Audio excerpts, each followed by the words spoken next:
A lot of people don't realize that the Democrat Party, as it used to be, is no longer the same thing that it was in JFK's time or even in Clinton's time.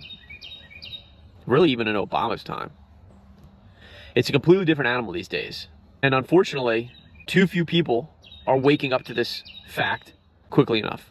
You might say to yourself, well, that's an obvious statement that it's a completely different party than it was. You might think that if you study politics even a little bit. But the thing is, most people in this country aren't interested in it. They really aren't, even though it's really arguably one of the most important things you could be interested in. There's so many more people interested in what sports event is going on a particular weekend than on what's going on in the political arena. Way more people who are more up on current events in regards to the sports world than in the political world, even though the sports world doesn't really affect them in most cases, unless you're like intimately involved in sports as like a career or whatever. But outside of that, it doesn't really. Unless you're like a career gambler, you know, and things like that. Like, yes, that's an exception to that. But generally speaking, it's the political world impacts you way more. But so few people realize how much it does, or they just don't care. The overwhelming majority of Americans have no idea that the current Democrat Party is like a ghost of what it was. It's no longer even remotely the same. It's just not your grandfather's party anymore. It's certainly not the party of JFK. It's not even the party of Clinton or Obama any longer. It's been hijacked by extremists, by progressives. And you could argue that that's just like a code name for Marxists. What do they really stand for these days? Because in the past, they used to be for the working man. They used to be for small government. They used to be for freedom of speech. They used to be anti-war. And now it seems like all those things have flipped.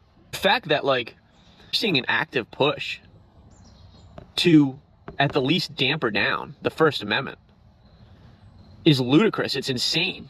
And they find these diabolical ways to try to, like, convince people that it's smart to give up freedom of speech. It's the move of tyrants to try to abolish freedom of speech. Period. Period. If that goes, you know how hard it is to get it back? They really lock it down and you can't say what's on your mind and you can't speak up against the presiding powers in the country or the world. Like you're imprisoned for saying things against them. You're stuck. You're stuck. You're permanently stuck. What you have to really do is look at countries like, right now, England, Canada, the obvious ones, China, Russia, a lot of the Middle East, to know that what happens when freedom of speech gets destroyed is what you have as a nightmare situation on your hands. United Kingdom right now is in such turmoil. It's crazy. They are jailing people for stupid little things that they're saying. In many cases, they're not even remotely bad things. And they're putting them in jail for it. That's the UK. That's our sister country. We are the last bastion of freedom in the world. If we fall, if we give up this fundamental right to free speech, if it is somehow overtaken, and they're actively trying to find ways to do so, then the game's over, folks. Then the game's over. And the world will fall into a darkness that it hasn't seen in many, many centuries. And the free people of this world will be brought into basically like a new dark age. Seriously. It's really that bad when that happens. You might not like Trump. I certainly don't like everything Trump's ever said, that's for sure. But in terms of somebody who's going to, at least in words so far, try to stop this insanity from moving forward and destroying this entire country and world, you should probably put aside your differences and vote for the guy. Yes, he said mean things. Yes, he said terrible things. You're looking right now at a guy who definitely has too. I'd venture to say pretty much every guy who's ever walked on this earth has said pretty terrible things. And idiotic things. So critical that you try to dig deeper and see what's really going on. And put the Republicans in power. And like I said, there's things about them I'm not really pleased with.